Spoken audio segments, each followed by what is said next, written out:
discuss about the digital spectrum. So what is the digital spectrum? So for the digital spectrum, we saw one diagram. So what is more digital and less digital? What is the meaning? And how the case is approached, and what will be called a more digitalized and what will be called less digitalized. When the data something which is uh, to be thefted directly or indirectly or knowingly or unknowingly. The various ways are there. So, for example, this slide itself it gives before we will see the diagram. So, this is a diagram. What is more digital and less digital? So, offering non-existence goods and sales via online auction house. If it is there, then these auction house we are going to be approached through some credit cards or whatever it may we are going to buy. When the skimming and cloning of a credit card is a more digitalized and shoulder snuffing and pin before stealing the card, it is a less digitalized. So how it will be defined is, see this, consider a street thief who was observed in a unaware, unwary user input the pin in the ATM and steal the card later withdraws the cash. It is not a crime that appears to be a particular digital. Therefore, it is placed the less digital at the end of the spectrum. I already told that the spectrum consider full details about. If you consider a forensic, each and every details is going to be counted for the evidence. So same here, what will be the consider for the spectrum, digital spectrum. So these type of crimes are the less spectrum, that is a less digitalized at the end of the spectrum. On other hand, skimming and magnetic tape, cloning the card and using it to make a transactions is clearly on the crime unique in a digital era would be appear to be placed in the more digital and end of the spectrum. That is another end of the spectrum. Yes or no? So card number by using a magnetic tape or making the same card, that is a cloning means making the same card, knowing that magnetic tape and making that tape and doing online transactions itself. So without reaching a ATM. So they are doing online transaction itself. అంతే కదా. So if you have a card, if you know the 6-digit number and the card expiry date, and if you know the CVC, then easily we can buy online things. So now we have OTP. If the hacker is hacked the mobile also, then automatically he got a message OTP. Then that is a more digitalized. So that is the way they are going to be considered. What is a less and more digitalized. Similarly, sometimes crimes are more likely to have digital aspects rather than uniquely explore the digital technologies. For example, fraud enacted via eBay, so online transaction ద్వారా జరుగుతాయి. Then these activities which is explore the advantage of digital technologies in the conventional and classic crime, and a good field practice in the processing a crime sense. So in how to uh, giving a chance to make a crime in the crime sense. It is a crucial to understand the definition of crime science. For a practical purpose, crime sense is an aftermath of an event that is considered by law to be illegal. For basic understand, the crime sense can be considered apex of an inverted pyramid that expands the encompasses the 5 phases. So that is investigation and recognition, analysis and interpretation, evidence, and finally we can submit to the court trial. So we have one diagram also here. So there is a diagram. So interpretation, analysis, and collections. So both ends we are going to be making investigation in order to provide evidences for the. So that is evidence recognition for the crime that is going to be a court trial. We are going to be this is the crime sense pyramid we can call this one. Then digital events and case relevances. What is case relevance means? A digital event is an occurrence that changes the state of one or more objectives. If the state of objective changes, then result of the event also changes. That an effect of event. Sometimes of objectives have the ability to case the event, and these are called causes. So the property of any piece of information which is used to measure the ability, answer the investigative who, what, where, when, why, how. Questions will be the crime investigation rubric. Then Rubin and Gartner in 2005 was discovered. That is authors. These authors use the notations to describe the distinction between the computer security and the forensic, even defining the degree of case relevances and some of the given in the figure. So these are the absolutely, probably, possibly, and probably what is relevant, irrelevant, and all those things. The degree of relevances, they provide some graph. So the ultimate purpose of crime science investigation is to seek to solve the commission of crime that fall under the umbrella of the 6W questions. 6W questions. So it is one is how also, but in how we have another W also. That's it. We consider all the 6Ws. So what happened? When did it happen? Where did it happen? Who was involved? How was it done? Why was it done? So in examining of a physical evidence, the first 5 questions. So general physical evidences and by seeing and in not in a digital sense, we are going to be in a physical sense. The first 5 questions are relevant, and the question why is irrelevant for the laboratory analysis. That is left for the establishment of motive by the profiler and criminal assistant courts. So why it is happened? So remaining things all జరిగిపోయిన దాని గురించి మాట్లాడుకుంటే ఎలా జరిగింది, ఇప్పుడు జరిగింది, అసలు ఎందుకు జరిగింది, why it is happened అనే దాన్ని. So here we can analysis. So Lodgart principle, the traditional forensic and the cyber forensics. So Lodgart's exchange principle is often cited in forensic publication. Every contact leaves a trace. Especially Lodgart exchange principle is applied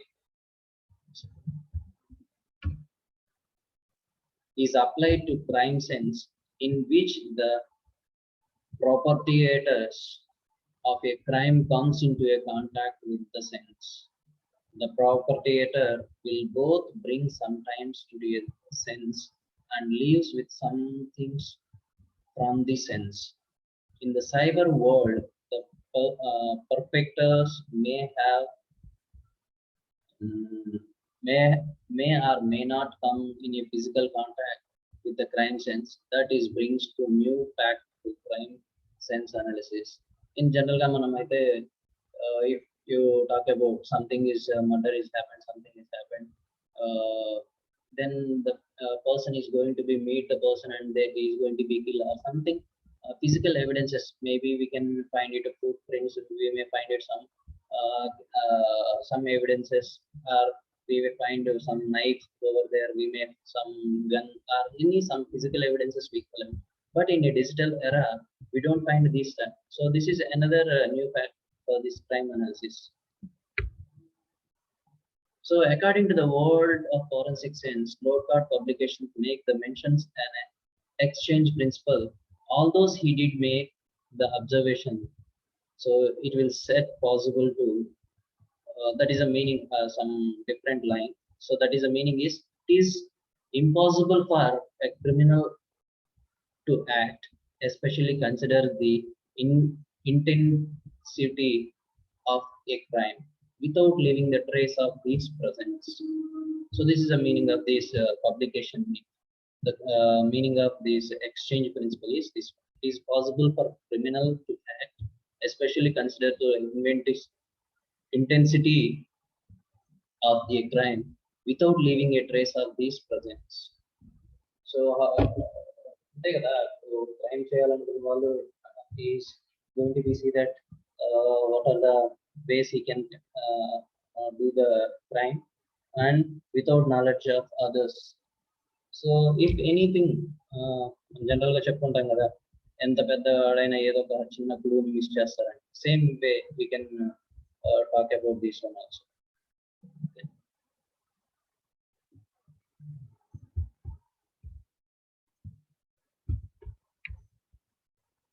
So cyber exchange principle.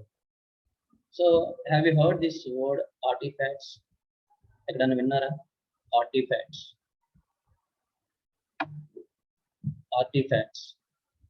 Word ఎక్కడ ఉన్నారు చెప్పండి. UML చదివారు కదా, UML లో చదివినప్పుడు artifacts. What is an UML? Why we are using an artifact for the problem statement we can call. What is the meaning of artifact? So here in the meaning of artifact is artifact of an electronic activity in a digital devices are detectable through a forensic examination. Approves someone. So although such examination might be required to access a computer and network resources involved, expanded the scope that may involve more than one venue and geolocation.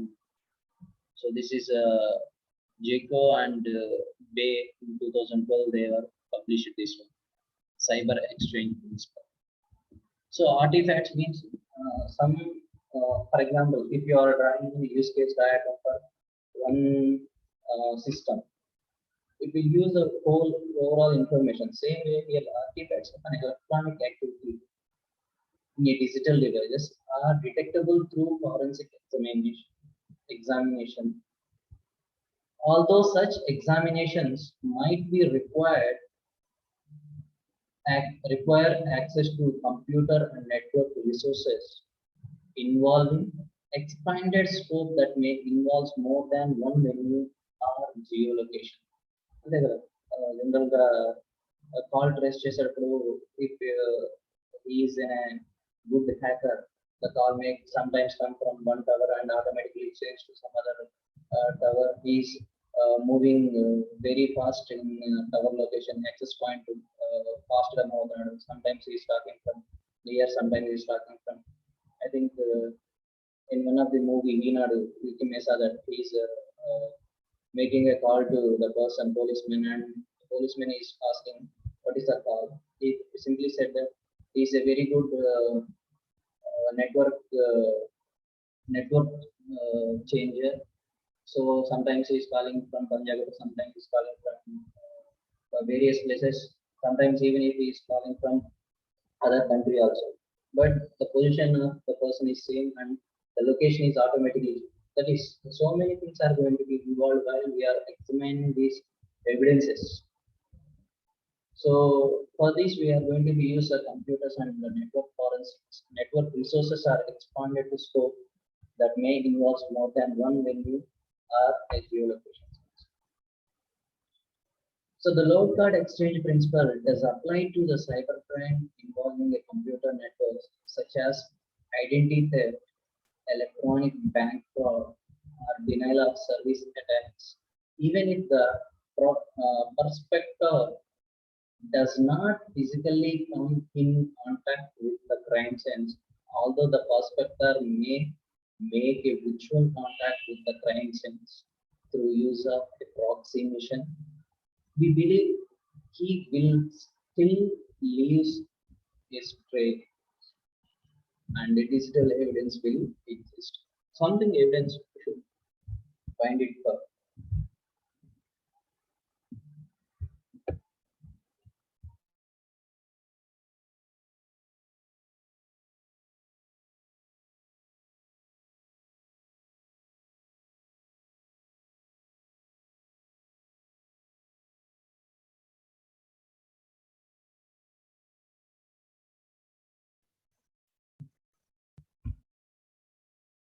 So crime sense, some things they leave for existence for digital evidence. Okay. So if you compare with the load CAD, principle. So we can compare here, and we may get it some information like this.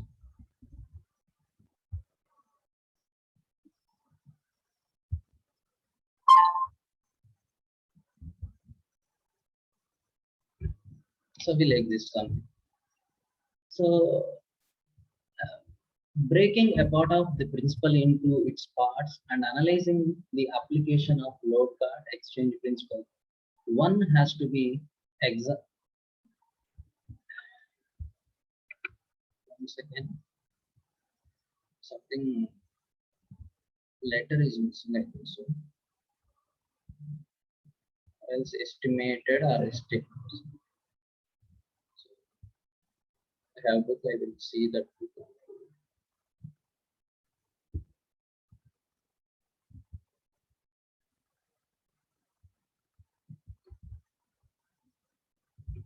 One has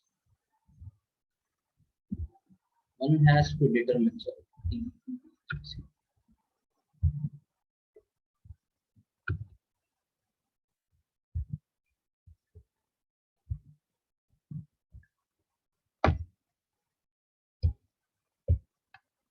so one has to determine whether or not the following occurs. So even we can keep a part of this load card principle aside. One has to determine whether or not the following occurs. Are there two items? Is there contact? Is there any exchange of material? Something questions will occur. So are there two items? Is there contact? Is there an exchange of material? Something we can ask a questions in the following sense.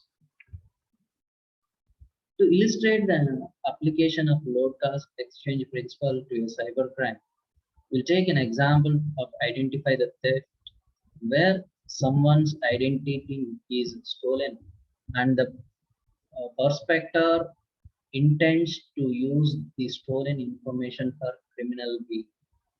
Let us further suppose the prospector steals the identity through the use of a Trojan horse and the keyboard loggers, that is the key loggers, on the victim computers.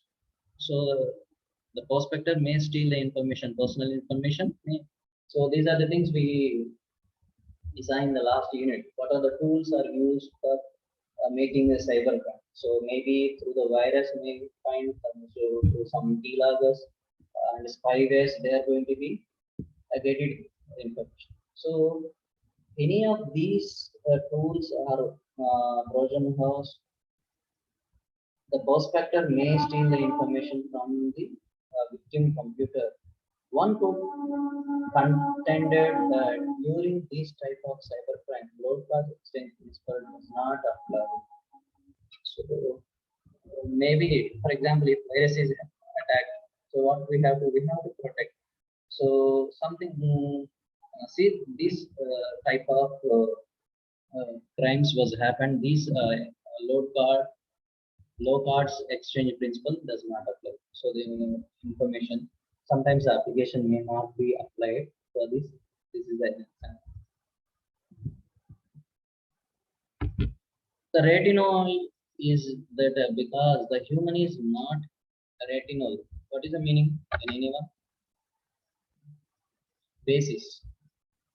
So the basis is that because the human is not the crime sense, there is no trace evidence for the human on the computer or digital media at the sense. However, in actuality, there may need to be loss of a digital evidence, such as a Trojan horse itself, change passwords, digital logs, and so on. Thus, in this example, there is a trace at the end of trace at the from the sense. It may involve finding the trace evidence at after physical locations than just the one sense of crime. The keyloggers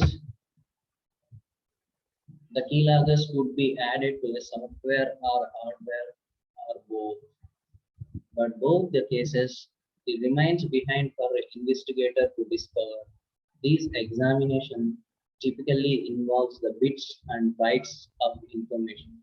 So how the data is transferred, where the data was stored, and where it is transferred, from where to where it is transferred. So in what sense it has been done. So everything will be clearly vision for that bits and bytes of information we need to find all those things. Okay, so see that Trojan horse itself has changed passwords or digital logs and so on. The evidences such as in a Trojan horse.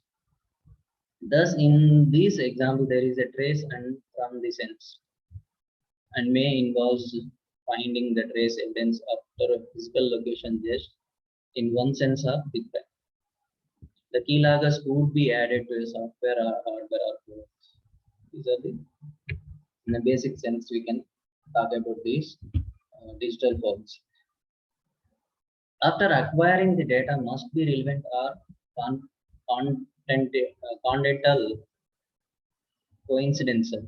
coincidental, relevant or coincidental to the questionized occurrences. These incidents may involve the motivation or the malicious intent of the attack.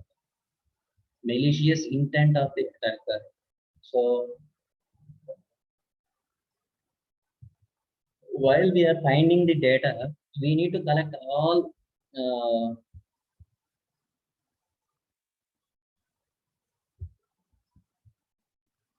second, share it again.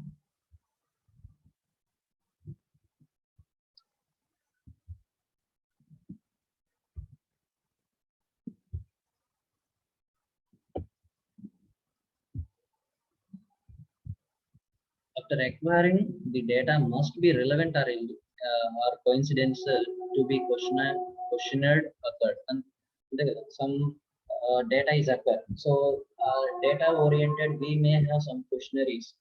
So these incidents may involve the motivations or malicious intents of attack.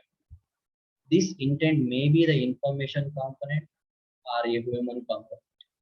So information oriented components are human components.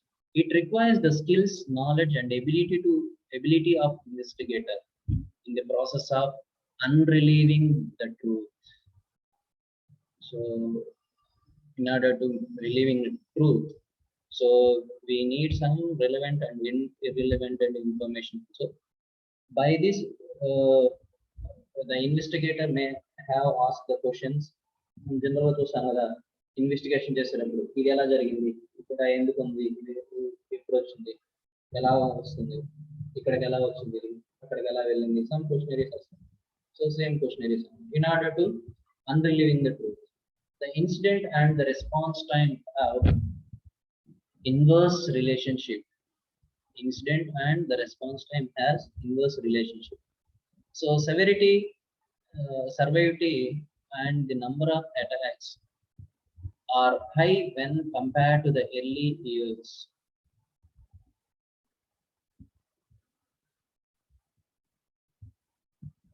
Compared to the early years, as against the time to respond is very low. A graphical representation of the goal from specific to abstract responded in the figure. So these response time and the relieving time, all those things I mentioned one figure. Here we have a figure. So one what is a so increasing abstraction versus that is a data hub. Data encoding, organization, relationship, contact, relevance, motivation, intents, and skill, knowledge, ability, and finally we can find the truth. So the low level to high level, in order to find the truth, we have some.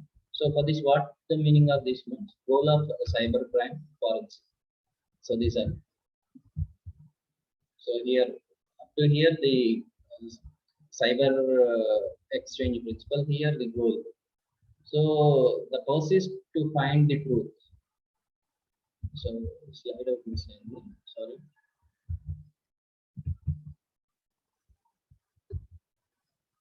So in persist of finding the truth, the goal of digital forensics moves and is specific to abstract.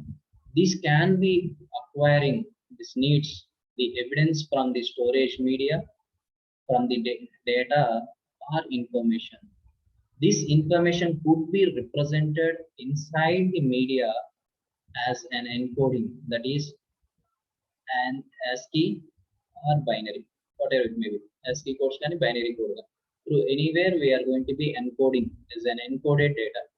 The encoded data in the form of information may be involved the instant that may transpire in an organization and even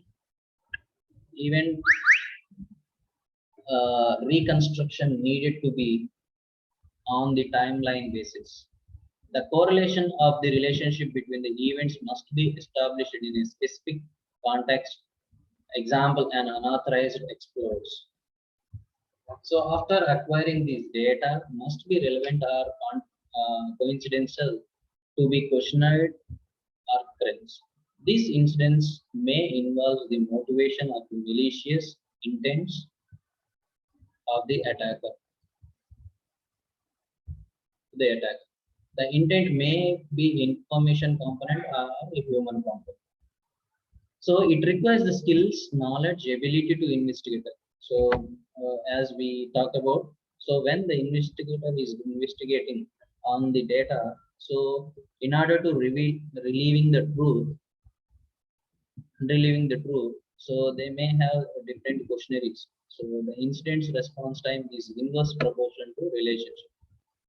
The severity and the number of attacks are the high when compared to the early years. So now the attacks are very high. So then the response time is low. The graphical representation of these goals is the diagram. So data, the lower level data, then data is going to be encoding. So they are going to be spread in the organization. So what is the relationship, contact, and what is the relevances of the data. So what is the motivation are intended to do that crime, and the skills and knowledge or ability to. So these are the things are going to be used. The finally they're going to be relieved. So goals are this. So another one is about evaluation of cyber forensics. Evaluation of cyber forensics. The field of computer forensics began in 1980s. So as an India law Act IT Act 2000 came into 17th May 2000. But the field of computer forensics already begins in 1980s. Shortly after personal computers became a variable option for consumers. When the users are using a computer to do the work or computer to do the purchase, whatever the computers are involved more and more, then these computer forensics becomes into a picturized.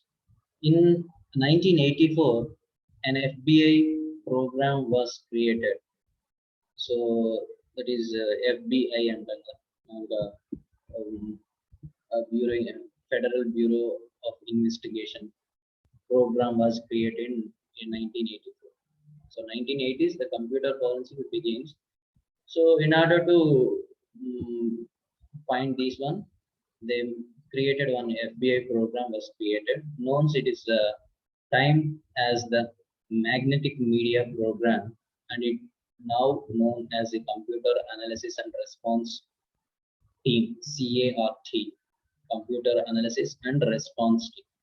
Shortly thereafter, the man who is created with being the father of computer forensic began work in this field. His name is Mitchell Anderson, and he was a special agent with the Criminal Investigation Division.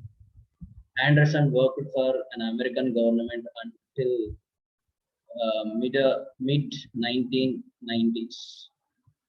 So nearly was worked as 10 years. 1980 was started. Then he was working. Then we can call he is the father of the computer forensics. So after which the founded a new technology, a leading computer forensic firm. A new forensic organization was established. New technologies founded. Always when we have a strategic plan, when it is extreme out of this planning, then definitely we need to modify in the way of strategic plan. So once the strategic plan is changed, automatically security policies should be changed.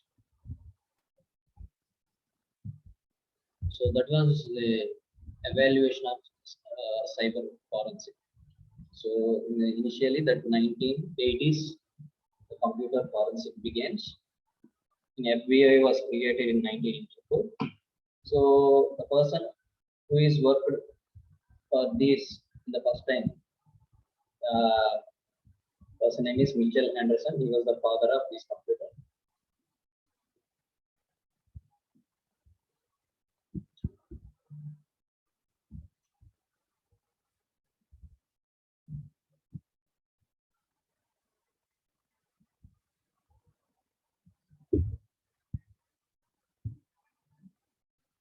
So the initial FBI team, later now we are going to be called as CART, Computer Analysis and Response Team.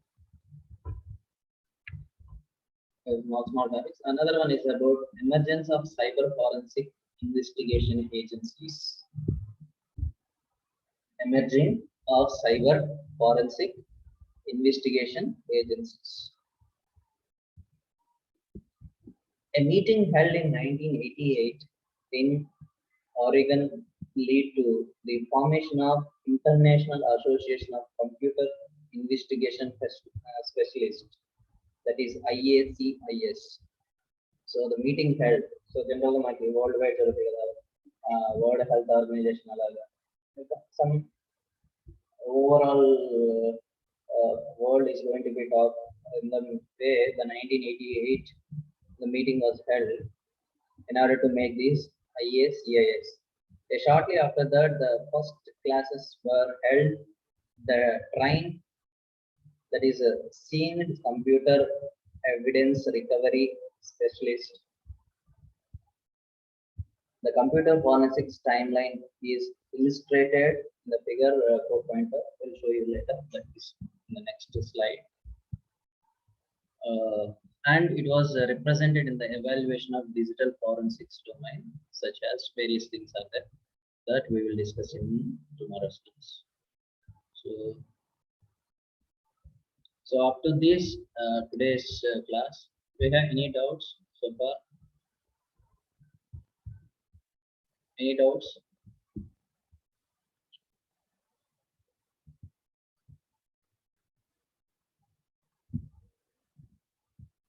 Any doubts?